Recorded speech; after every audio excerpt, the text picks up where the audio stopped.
Director Jarvis, do you remember April of this year coming before one of these committees, the Oversight Committee? Yes, sir. And between April 16th and October 1st, you were not shut down. You had the ability to operate fully. Is that correct? That's correct. So for those many months after you promised to deliver us the discovery, including 400 pages previously identified before that hearing, and didn't do so, you did so out of contempt for your promise to this committee? Or was it just an oversight? Do you just not know that you promised to deliver documents related to discovery and you don't do it?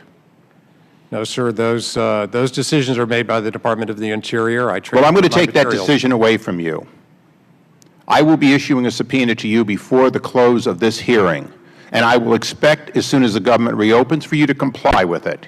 Additionally, I'm going to ask our clerks to go through the record and find each and every document and request made during this hearing, and again, issue a subpoena, since it's very clear that the promises you make have no value because someone in the Department of Interior simply doesn't bother to deliver documents already known. And those documents are related to our accusation of prior abuse under sequestration. So Mr. Connolly may want to say you're exemplary. I find it questionable. Let me ask you a very simple question I started this hearing with. Whose land is it? Is it your land? Is it the government land? Or do you oversee the people's land? And please think before you answer. It's the people's land. If it's the people's land, then don't you have an obligation to absolutely positively mitigate to the greatest extent possible the adverse effects on people?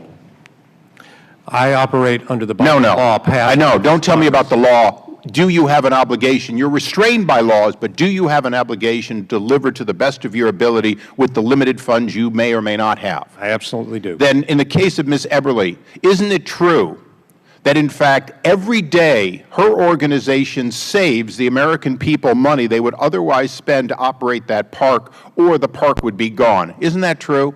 You kept talking about the $1 million you delivered. She delivered twice, 3 times, 4 times that in value through volunteers, through fundraising. Isn't that true? Absolutely. We love our partners. Okay, so here's your public-private partner, and you shut her down and cost her far more than any potential savings. You spent money to barricade so that she, in fact, couldn't operate, and you did so without prior notice. And let me ask you an important question. What was the first day in your job? You talked about 2016 and what you're anticipating and who you're working with. What was the first day you began asking the question over the last year? We'll just use 2013. What do I do in the case of a shutdown related to a lack of appropriations? What was the first day? Well, we were facing a potential shutdown in 2011 when the debt Okay, so since 2011, your testimony is that in fact you've known there's a potential for a shutdown. That's correct. You were with the Park Service and you were aware of the agreement made with Arizona in 1996.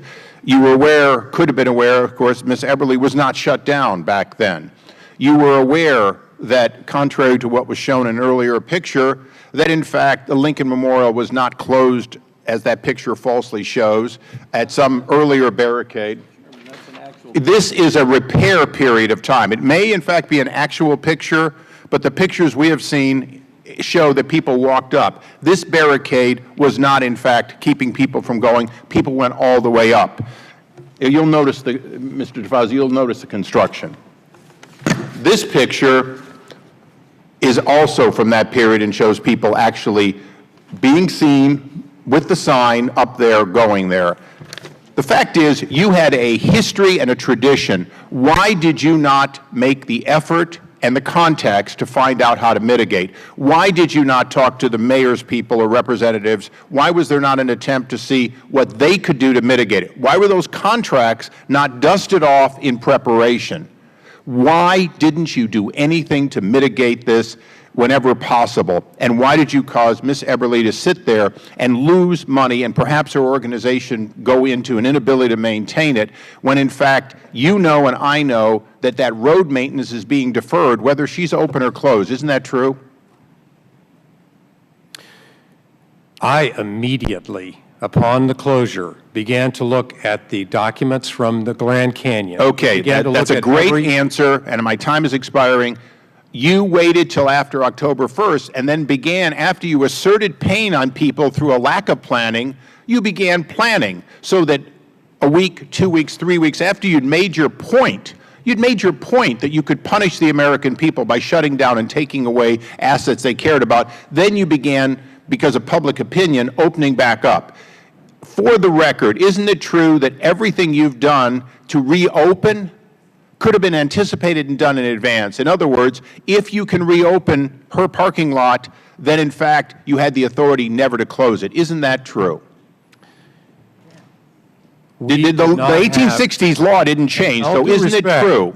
In all due respect, the National Park Service is a very big, complex organization. I did not know about Claude Moore any more than the dozens of others out there.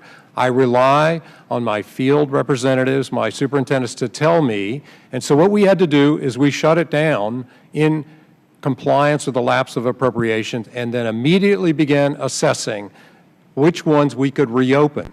And we did that with Claude Moore. I have over a dozen here more that we've reopened, as well as all the Grand states. Canyon's, kind of hard. It gets overlooked. You didn't see it.